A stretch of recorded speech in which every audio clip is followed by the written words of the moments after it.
أعوذ بالله من الشيطان الرجيم إن تصبك حسنة تسؤهم وإن تصبك مصيبة يقولوا قد أخذنا أمرنا من قبل ويتولوا وهم فرحون قل لن يصيبنا إلا ما كتب الله لنا هو مولانا وعلى الله فليتوكل المؤمنون. بسم الله الرحمن الرحيم. الحمد لله رب العالمين وصلى الله وسلم وبارك على عبده ورسوله محمد وعلى آله وصحبه أجمعين. أما بعد، رب اشرح لي صدري ويسر لي أمري واحلل عقدة من لساني يفقه قولي. اللهم فقهنا في دينك وعلمنا التأويل. سبحانك لا علم لنا إلا ما علمتنا إنك أنت العليم الحكيم وتب علينا إنك أنت التواب الرحيم. اللهم افتح علينا حكمتك وانشر علينا من خزائن رحمتك. سبحانك لا علم لنا إلا ما علمتنا إنك أنت العليم الحكيم. قال الله تبارك وتعالى إن تصبك حسنة تسؤهم وإن تصبك مصيبة يقولوا قد أخذنا أمرنا من قبل ويتولوا وهم فرحون قل لن يصيبنا إلا ما كتب الله لنا هو مولانا وعلى الله فليتوكل المؤمنون. Allah Subhanahu wa taala berfirman pada ayat ke-50 dan 51 dari surat At-Taubah,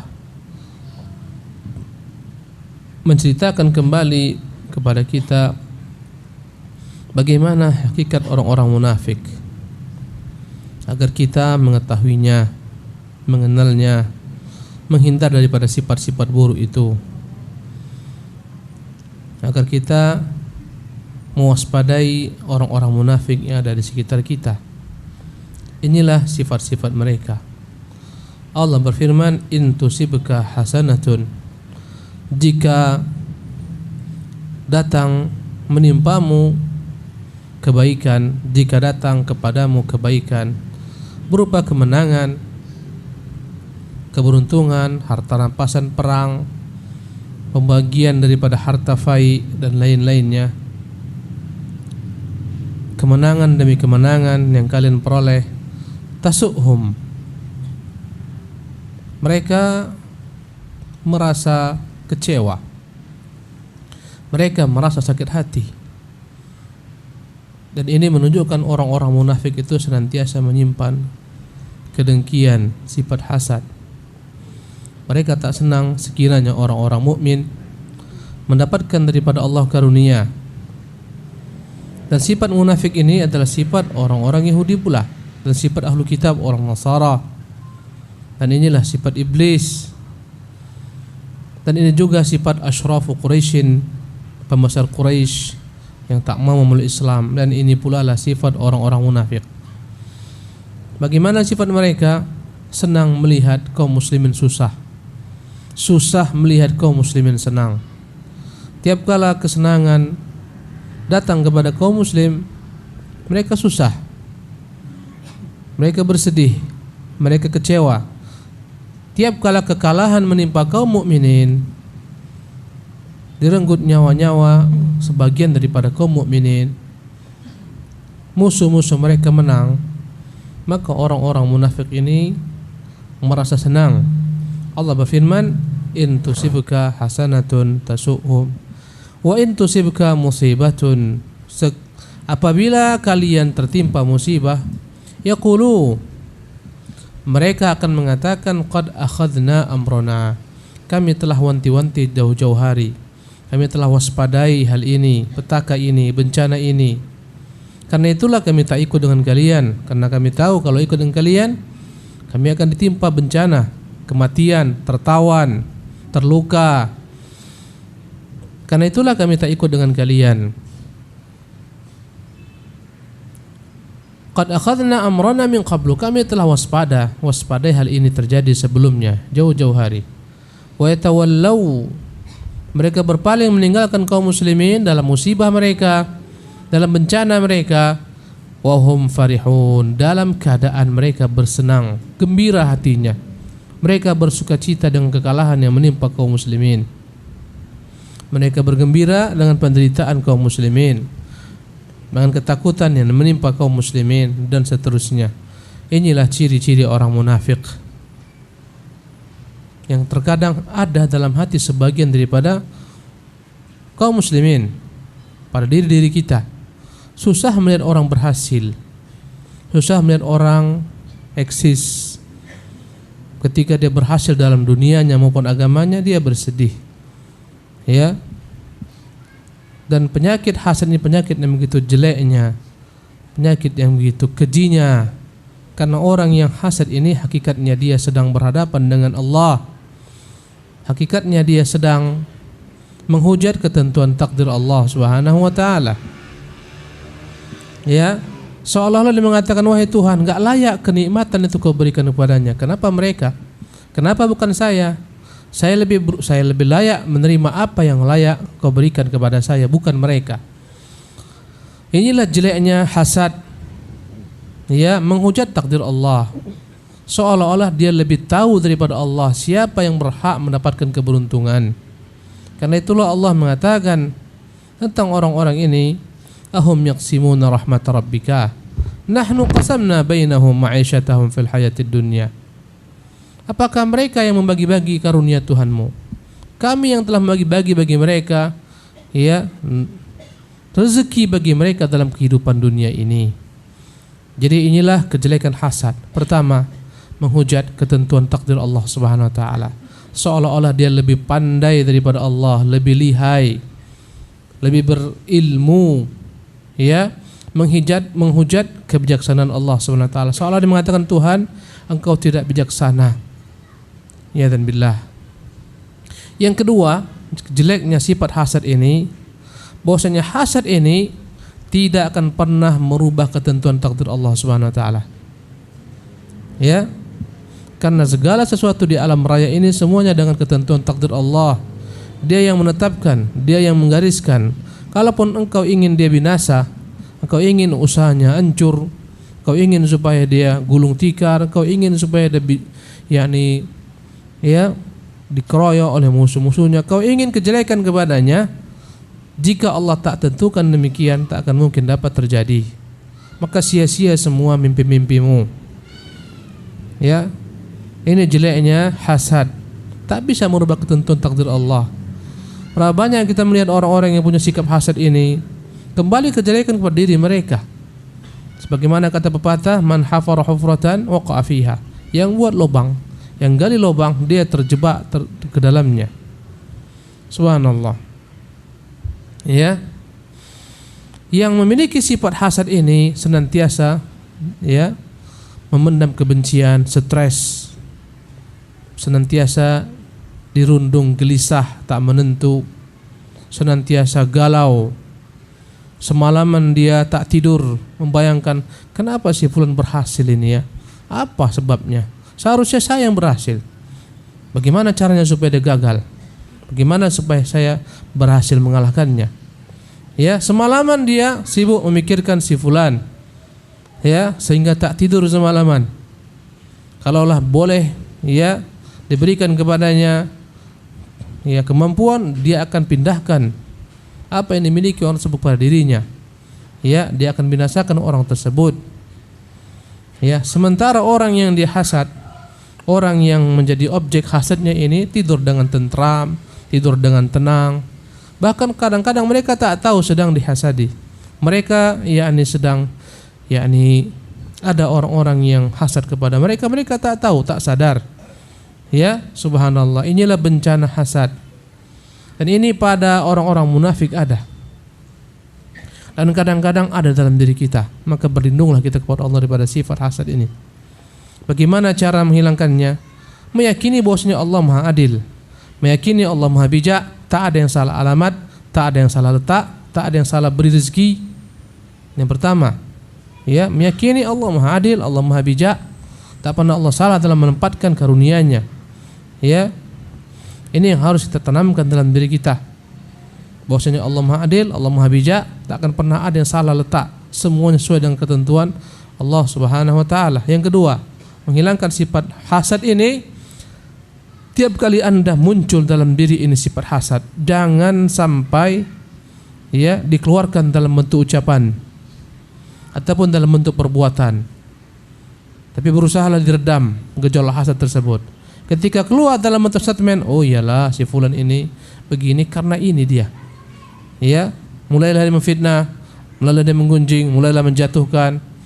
Ketika itu akan terkena dalam hasad sesungguhnya. Atau dalam bentuk perbuatan. Ya, selama masih bisikan-bisikan hati, lintasan-lintasan yang terbersit dalam hati dia berusaha padamkan, maka ini tidak akan bermasalah. Allah akan maafkan. Kata Rasulullah, "Innallaha tajawaza an ummati ma haddatsat bihi anfusuha." Allah akan maafkan bagi umatku apa-apa yang terlintas dalam hati-hati mereka, malam ya yatakallam au ya'mal au kama qala, selama belum dia berbuat apapun juga dan belum berkata-kata dimaafkan. Yang ketiga, tiap kali kita melihat ada orang yang lebih daripada kita, doakan mereka agar Allah tambahkan lagi karunia-Nya kepada orang tersebut. Katakan, ya Allah, tambahkan baginya karunia-Mu yang banyak. Ya Allah, ya. Ini untuk menghilangkan sifat hasad. Kita lihat orang berhasil, katakan, ya Allah, tambahkan lagi nikmat-Mu kepadanya. Berikan kepadanya keberkahan atas nikmat yang Kau limpahkan kepadanya. Ini doa akan dapat meredam hasad, menyadarkan kita bahwasanya Allah ahkamul hakimin, Tuhan yang maha bijaksana ya dalam segala macam kehendaknya. Dan kembali kepada ayat ini, maka Allah Subhanahu wa taala mengisahkan kepada kita inilah sifat orang munafik.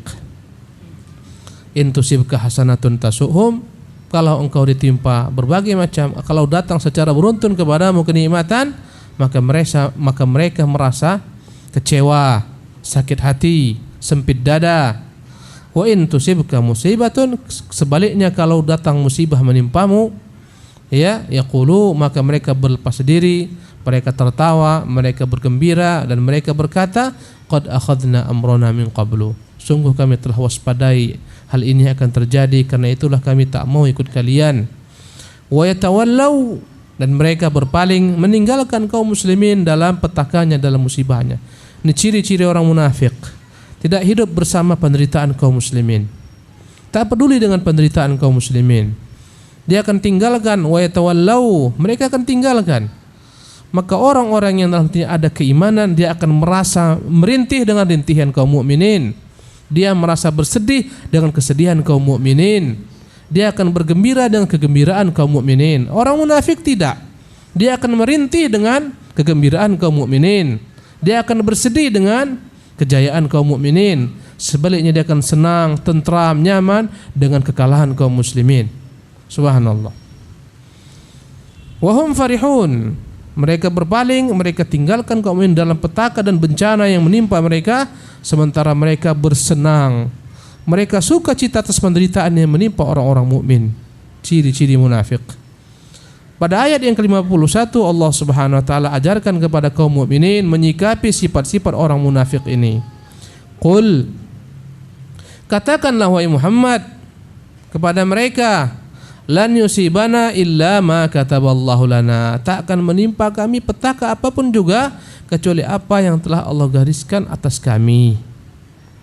Musibah yang menimpa kami ini bukan karena Allah benci kepada kami, ini ketentuan Allah juga yang telah Dia gariskan, menguji iman kami, mengangkat derajat kami. Kalau andai kata di antara kami ada yang terbunuh, itu karunia yang Allah limpahkan kepadanya berupa syahadah, mati syahid, berupa surga, Jannatul Firdausil A'la. Ya, maka itu keberuntungan. Lan yusibana illa ma kataballahu lana, apapun tak akan dapat menimpa kami kecuali apa yang telah Allah tetapkan kepada kami. Ya, bukan karena apa? Bukan karena kalian Ya, bukan karena apapun juga, tapi semuanya adalah karena kehendak Allah semata. Yang dengannya Allah menguji iman kami. Yang dengan musibah ini kami mengetahui mana teman-teman kami, mana musuh-musuh kami. Maka di antara hikmah turunnya musibah adalah untuk membedakan tamyizus sufuf, membedakan saf-saf kita, mana teman-teman yang hakiki dan mana lawan. Ketika musibah itu akan tahu kita siapa teman, siapa lawan. Karena biasanya ketika musibah datang akan berlarilah lawan-lawan kita meninggalkan kita. Subhanallah. Sebagaimana disebutkan dalam ayat ini, orang-orang munafik berlari daripada kaum mukminin ketika mereka ditimpa musibah, petaka bencana. Ya, kalau tidak ada musibah kita tak tahu mana yang namanya teman sejati dan mana namanya lawan sejati dan abadi. Ya'dzan billah. Ini di antara hikmah adanya ujian-ujian. Ya, dengan ujian inilah akan tampil mana orang-orang jujur dan mana pendusta, mana pembohong. Subhanallah. Maka tak perlu risau dengan ujian. Dengannya Allah SWT pisahkan musuh-musuh Islam. Subhanallah. Lan yusibana illa ma kataballahu lana, kecuali apa yang telah Allah tentukan bagi kami. Dan ini menunjukkan wajibnya beriman kepada takdir. Semuanya telah Allah tentukan. Tak ada apapun yang terjadi di alam raya ini kecuali telah digariskan oleh Allah SWT. Diketahui Allah, dituliskan Allah, dikehendaki Allah Subhanahu wa taala, dan dieksekusi oleh Allah Subhanahu wa taala, diwujudkan oleh Allah Subhanahu wa taala. Huwa maulana, katakan Muhammad, tak akan menimpa kami kecuali apa yang telah digariskan atas kami oleh Allah, dan dialah maula kami.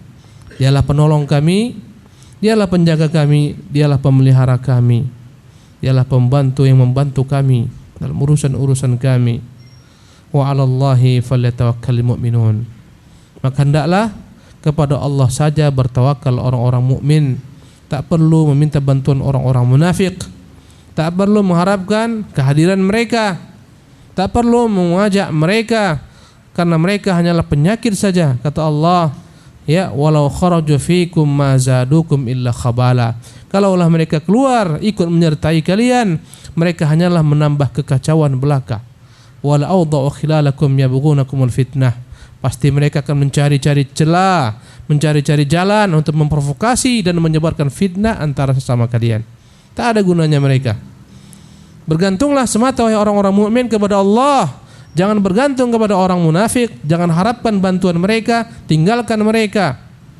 Meskipun engkau kagum dengan apa yang mereka miliki berupa harta, kau kagum dengan retorika mereka, mereka munafikun. Tak ada gunanya. Jangan ikutkan mereka, biarkan mereka, tinggalkan mereka. Subhanallah. Ya, apapun yang akan buat wahai orang-orang munafik untuk membuat makar terhadap kami orang-orang mukmin, tak akan mungkin apa yang akan lakukan tersebut di luar daripada kehendak Allah. Jika Allah kehendaki terjadi, jika tidak, tak akan mungkin terjadi. Berkali-kali mereka ingin meruntuhkan Islam, tapi tak pernah Allah SWT luluskan keinginan mereka. Naam, tafadhal. Qul hal tarabbasuna bina illa ihdal husnayain wa nahnu natarabbasu bikum an yusibakumullahu bi'adzabin min 'indihi aw bi aydina fatarabbasu inna ma'akum mutarabbisun. Qul anfiqu taw'an aw karhan lan yutaqabbala minkum innakum kuntum qauman fasiqin. وما منعهم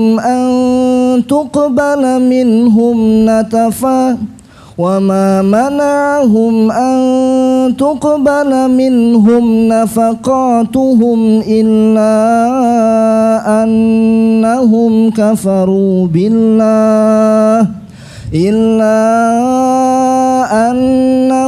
كفروا بالله وبرسوله ولا يأتون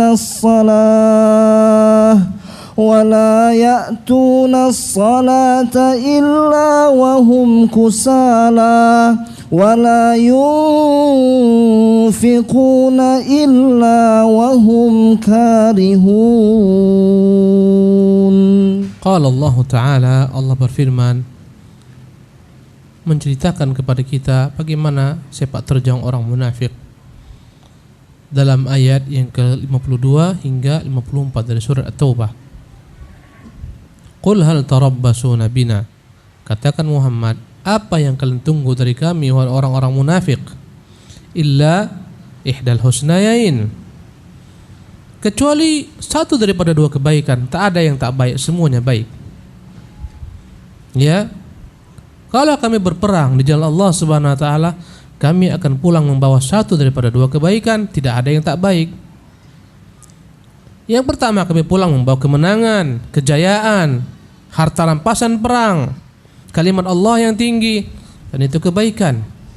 Jika kami tak pulang, qaddarallahu ta'ala, karena kami terbunuh, maka kami gugur sebagai syuhada, akan ditempatkan Allah Subhanahu wa taala ke dalam surga-surganya.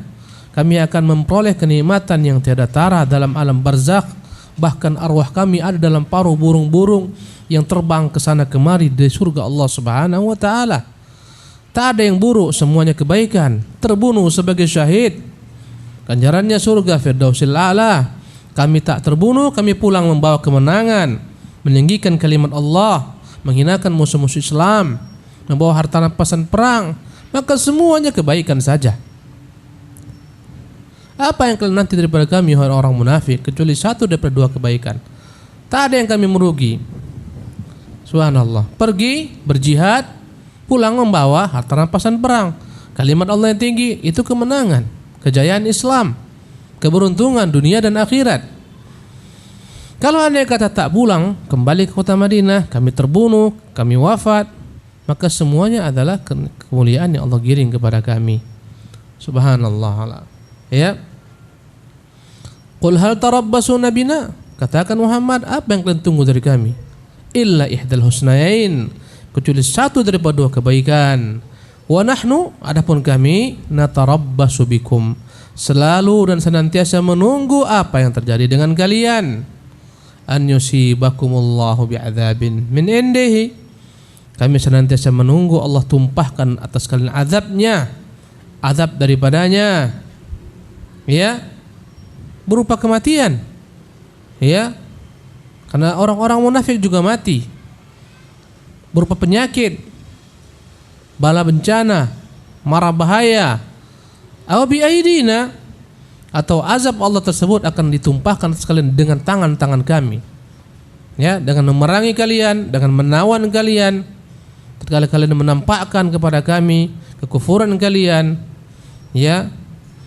Apa yang kalian tunggu wahai orang-orang munafik, kecuali petaka yang akan Allah tumpahkan kepada kalian, timpakan atas kalian, baik dari Allah maupun dengan tangan-tangan kami. Fatarabbasu, maka silahkan kalian tunggu apa yang mau kalian tunggu daripada kami. Inna ma'akum mutarabbisun, kami pun akan menunggu apa yang akan terjadi dengan kalian. Dan ini menggambarkan kepada kita orang munafik senantiasa tak pernah lengah, senantiasa memantau gerak-gerik kaum muslimin sepanjang masa. Sebagaimana orang-orang kufar pun demikian. Karena hakikatnya orang kufar dengan orang munafik sama-sama kafir.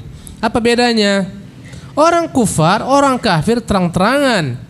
Orang munafik, mereka menampakkan seolah-olah mereka teman, padahal mereka lawan bagi orang-orang mukmin. Itu saja bedanya. Orang kufar gampang terdeteksi, orang munafik bersembunyi di balik kemunafikannya, tapi sama-sama kafir. Dan ciri-ciri mereka senantiasa memantau perkembangan Islam dan kaum muslimin. Subhanallah. Kapan Abdullah bin Ubay bin Salul masuk Islam? Dikatakan Abdullah bin Ubay bin Salul masuk Islam setelah kaum muslimin menang perang Badar. Dia pantau, oh ini menang mereka. Bayangkan cuma 300 sekian melawan 1000 orang. Berarti mereka punya kekuatan yang besar. Tak bisa lagi mereka ini kecuali harus berpura-pura ikut agama mereka. Barulah dia masuk Islam setelah perang Badar tahun kedua Hijriah. Ya, artinya mereka senantiasa memantau gerak-gerik kaum mukminin. Demikian juga orang kafir. Wallahi, mereka senantiasa pasang telinga dengan apapun yang terjadi dengan orang-orang beriman. Ialah kisah Ka'ab bin Malik radhiyallahu anhu warḍah, ketika Nabi memboikot Ka'ab selama 50 malam. Tak ada seorang pun sahabat yang mau menerima Ka'ab bin Malik. Ya. Apa yang terjadi? Datang utusan dari negeri sana, dari negeri jiran, dari negeri Syam. Utusan dari Raja Ghassan dengan surat khusus undangan agar Ka'ab bin Malik bergabung dengan Raja Ghassan. Apa kata dia dalam surat tersebut dari Raja Ghassan kepada Ka'ab bin Malik? Wahai Ka'ab bin Malik, Allah enggak pernah hinakan engkau di negeri ini, di buminya ini. Ilhaq bina, datanglah kau kepada kami akan muliakan engkau. Artinya apa? Engkau telah dilecehkan Muhammad, engkau ditinggalkan Muhammad. Apa guna kau tinggal bersama mereka, gabung bersama kami? Maksudnya apa? Kau pindah agama, murtadlah engkau. Masuk agamalah, agama kami, agama Nasrani. Kau kami muliakan. Untuk apa ya kau ikut Muhammad? Apa yang mau kita garis bawah di sini? Walaupun jauh dari negeri Syam sana, dia dengar apa yang terjadi dengan Ka'ab bin Malik, menunjukkan mereka pasang telinga, mereka pasang mata-mata. Subhanallah. Dakwah ahlu sunnah wal jamaah senantiasa dipantau. Pasang telinga, pasang mata-mata. Subhanallah. Apapun yang akan dilakukan, mereka lihat, mereka dengar, mereka pantau. Subhanallah. Sebagian ada tujuan-tujuan kejelekan, sebagaimana orang-orang munafik. Subhanallah. Maka mereka memantau, mereka menunggu. Subhanallah. Dan mereka memfitnah, mereka menyebarkan provokasi, mereka melakukan apapun juga. Kadang mereka giring penguasa untuk menghancurkan dakwah ini. Subhanallah. Dengan fitnah atas nama fitnah. Itu adalah hal yang biasa dari zaman ke zaman. Subhanallah. Ya, mereka provokasi, mereka fitnah, sehingga masuklah para wali-wali Allah Subhanahu wa taala ke dalam penjara. Dipenjarakan Syekhul Islam Taimiyah, dipenjarakan Al-Imam Ibn Qayyim ya Jauziyah rahimahullah tabaraka taala. Dipenjarakan wali-wali Allah Subhanahu wa taala ya atas dasar fitnah mereka. Apa kata Allah Subhanahu wa taala? Katakan pula wahai Muhammad, wahai kaum muslimin, inna ma'akum mutarabbisun, kami pun menunggu apa yang akan terjadi dengan kalian. Wahai orang-orang munafik, kalian akan mati. Tak akan ada kalian kekal. Wahai orang-orang munafik, Allah Maha Kuat, Allah Maha Kuasa, apapun yang akan buat maka terhadap kami jika Allah tak tentukan, tak akan mungkin terjadi. Lakukan apa yang mungkin lakukan. Sebagaimana dikatakan oleh para tukang sihir Fir'aun kepada Fir'aun, iqdi ma anta qad, lakukan apa yang mau kau lakukan wahai Fir'aun. Subhanallah. Pada ayat yang ke-53 Allah Subhanahu wa taala berfirman, "Qul anfiqu taw'an aw karha." Katakan Muhammad kepada mereka orang-orang munafik, silahkan kalian berinfak dengan sukarela atau dengan terpaksa. Lan yutaqabbal minkum, tak akan diterima infak kalian. Ini menunjukkan kepada kita orang-orang munafik pandai cari muka. Dan di antara cara mereka cari muka adalah memberikan donasi, berinfak. Subhanallah. Kadang-kadang mereka keluarkan harta yang banyak, tujuannya adalah mencari nama, mencari pujian, mencari sanjungan, dan mereka telah menyimpan segudang makar terhadap kaum muslimin. Ya. Maka Allah katakan dalam kitab ini, qul, katakan wahai Muhammad kepada orang-orang munafik, anfiqu taw'an aw karha, silahkan keluarkan harta kalian. Ya, berilah donasi dengan sukarela ataupun dengan terpaksa, lan yataqabbal minkum, tak akan Allah terima karena niat dan busuk. Infak yang akan keluarkan bukan karena Allah tabaraka taala, mencari muka, ya, mencari pujian kaum mukminin agar kalian mendapat keberuntungan di balik itu semua. Ya, innakum kuntum qauman fasiqin. Bagaimana mungkin Allah akan terima sedekah yang kalian berikan, harta yang kalian keluarkan, yang kalian donasikan? Sesungguhnya kalian adalah orang-orang yang fasik, keluar daripada ketaatan kepada Allah Subhanahu wa taala. Pada ayat ke-54 Allah berfirman, "Wa ma mana'ahum an tuqbala minhum nafaqatuhum." Tidaklah Allah menahan mereka untuk menerima daripada mereka sedekah mereka, infak mereka. Kenapa tak diterima? Illa annahum kafaru billah, karena mereka itu kafir kepada Allah Subhanahu wa taala, wa bi rasulihi, mereka kafir kepada rasulnya.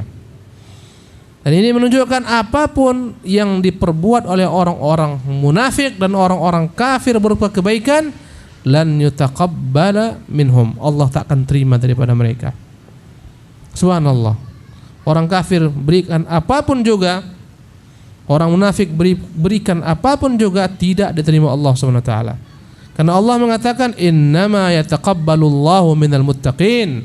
Sesungguhnya Allah akan terima hanyalah dari orang-orang bertakwa. Apa kata Allah tentang orang-orang munafik? Wala ya'tuna as-salata wa illa wahum kusala. Katakan Muhammad, tak akan diterima nafkah yang kalian berikan, sedekah yang kalian keluarkan, harta yang kalian donasikan, karena kalian kafir kepada Allah dan Rasulnya, dan karena kalian taklah datang untuk melaksanakan salat kecuali dalam keadaan bermalas-malasan. Wahum kusala. Dan orang munafik salatnya hanya 2 waktu saja. Kapan salatnya? Ketika tampak oleh kaum muslimin. Ketika tak tampak, mereka tak salat. Ya. Ada 2 salat yang paling payah bagi orang-orang munafik yang mereka payah mendatanginya. Pertama adalah Isya, yang kedua adalah subuh. Kenapa? Pada masa itu tak ada lampu seterang sekarang. Ya, Isya waktu yang sangat membuat orang letih, orang siap-siap mau tidur. Orang-orang munafik malas datang ke masjid melaksanakan salat, letih seharian bekerja, dia lebih utamakan tidur. Demikian juga ketika subuh.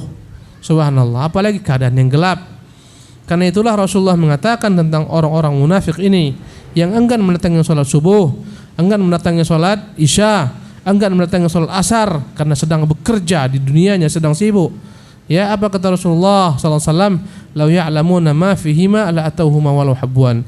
Kalaulah mereka tahu hakikat ganjaran pahala yang terdapat dalam 2 salat ini, subuh dan fajar, yakni salat Isya dan salat subuh, atau salat Isya dan salat asar, pastilah mereka akan datang walaupun dengan merangkak. Apa ciri-ciri mereka? Kalaupun datang salat, wahum kusala, mereka datang dengan bermalas-malasan. Apa kata Allah tentang orang-orang munafik? Wa idza qamu ila sholati qamu kusala. Kalau mereka bangun berdiri hendak salat, mereka bangun bermalas-malasan. Yuraunan nas. Mereka datang salat hanya karena mencari pujian manusia, karena riya. Wala yadhkurunallaha illa qalila. Zikir mereka hanya sedikit, itu pun bukan untuk Allah, hanya untuk dilihat oleh manusia. Kalau tak dilihat manusia, mereka tak salat, mereka tak berzikir, karena mereka bukan mengharapkan Allah, mereka takut kepada manusia. Kata Allah Subhanahu wa taala, wala yunfiquna illa wahum karihun. Kalaupun mereka mengeluarkan harta, tidaklah mereka keluarkan harta mereka, mereka donasikan apa yang mereka miliki, kecuali karena mereka dalam keadaan terpaksa belaka, supaya tak tampak belangnya. Mereka tutupilah dengan infak mereka, dengan sedekah mereka. Inilah ciri-ciri orang munafik. Iyadzan billah. Silahkan satu ayat lagi, akhi. فلا تعجبك أموالهم ولا أولادهم إنما يريد الله ليعذبهم بها في الحياة الدنيا وتزهق أنفسهم وهم كافرون. Pada ayat ke-55 Allah Subhanahu wa taala berfirman kepada nabinya, fala tu'jibka amwaluhum. Wahai Muhammad, jangan kau kagum dengan harta yang mereka miliki. Ini mengajarkan kepada kita, orang munafik orang-orang kaya. Tapi bukan semua orang kaya munafik, bukan. Orang-orang munafik adalah orang-orang yang kaya, pemilik harta, pemilik kekuasaan. Fala tu'jibka amwaluhum wala auladuhum. Tak perlu kau kagum dengan harta mereka dan anak-anak yang mereka miliki, kekuatan mereka, pengikut mereka. Tak perlu kagum. Inilah ciri-ciri orang munafik. Tak ada orang munafik miskin, melarat, tak ada. Jahil, tak ada. Orang munafik cerdas, ngomong memikat, penampilan memikat. Ya, itu ciri-ciri mereka. Kalau mengomong orang akan dengarkan. Ya, kalau berbicara diikuti manusia, ahli memukau manusia. Nabi menyebutkan tentang orang-orang munafik ini, begitu dahsyat omongannya, inna minal bayani la sihrun. Sungguh perkataan mereka jika keluar memukau orang banyak. Tapi engkau Muhammad tak perlu kagum dengan harta mereka, dengan anak-anak mereka, jumlah mereka, pengikut mereka. Tak perlu kagum. Innama yuridullahu liyu'adzibahum biha fil hayati dunya. Semua apa yang mereka miliki itu berupa harta, berupa pengikut, sesungguhnya Allah berkuasa menjadikan itu semua sebagai sarana mengadab mereka dalam kehidupan di dunia ini. Subhanallah. Karena pada hakikatnya harta adalah fitnah. Kadang-kadang untuk harta orang bekerja mati-matian bagaikan robot. Ya, untuk harta orang menjadi budak bagi harta. Bukan dia menjadi tuan harta, tapi hartanya menjadi tuan, dia menjadi budak bagi hartanya. Subhanallah. Kadang-kadang untuk harta orang lakukan segalanya. Kadang-kadang dia mau mati untuk harta tersebut. Subhanallah. Inilah manusia. Dan itu yang diperbuat oleh orang munafik. Karena orang munafik beriman, beragama hanya untuk kepentingan dunia belaka. Menguntungkan dia beragama, tak menguntungkan dia lepas. Subhanallah. Ya, ini orang-orang munafik. Dan sebagian daripada orang-orang lemah imannya, kadang dia tahu pada orang-orang munafik ini kejelekan, tapi di sana dapurnya. Subhanallah. Di sana usahanya, maka dia tetap bersama mereka. Dia tahu ini mereka sesat, dia tahu ini mereka munafik, memecah belah dan seterusnya. Tapi kenapa bertahan? Di sana dapurnya hidup, ya'dzan billah, karena lemahnya iman. Subhanallah. Karena itulah dia enggan meninggalkan mereka. Kata Allah boleh saja mengadab mereka dengan harta-harta mereka di dunia ini. Ya, dengan pengikut mereka. Subhanallah. Para banyak mereka dikhianati oleh para pengikut-pengikut mereka sendiri. Ya. Wa tazhaqu anfusuhum. Dan boleh saja Allah berkehendak, berkeinginan Allah mencabut nyawa-nyawa mereka wa hum kafirun, dalam keadaan mereka kafir kepada Allah Subhanahu wa taala. Inilah yang Allah berikan ancaman kepada orang-orang munafik. Ikhwatul kiram rahimakumullah. Maka apa yang mereka miliki berupa kekayaan, berupa jabatan, kekuasaan, pengikut, semuanya adalah merupakan istidraj. Peluang, tangguh. Allah beri mereka tangguh untuk membuat semakin tingginya tempat jatuh mereka. Tatkala mereka dalam kesombongan yang paling tinggi, kekufuran yang paling dahsyat, ketika itulah Allah akan jatuhkan mereka. Subhanallah. Sebagaimana Allah muat dalam Al-Quranul Karim, falamma nasu ma dzukiru bihi, tatkala mereka lupa dengan segala sesuatu yang mereka diingatkan dengannya, fatahna alaihim abwaaba kulli syai'in, kami bahkan bukakan dunia ini bagi mereka. Datanglah kepada mereka rezeki dari dunia ini, dari mana-mana. Fatahna alaihim abwaaba kulli syai'in hatta idza farihu bima utu akhadnahum baghtah. Tatkala mereka dalam kesombongan dengan apa yang mereka miliki, tiba-tiba kami akan menghukum mereka. Allah binasakan mereka, ya'dzan billah. Wallahu tabaraka taala alam. Wa sallallahu wasallam ala nabiyyina Muhammad. Assalamualaikum warahmatullahi wabarakatuh.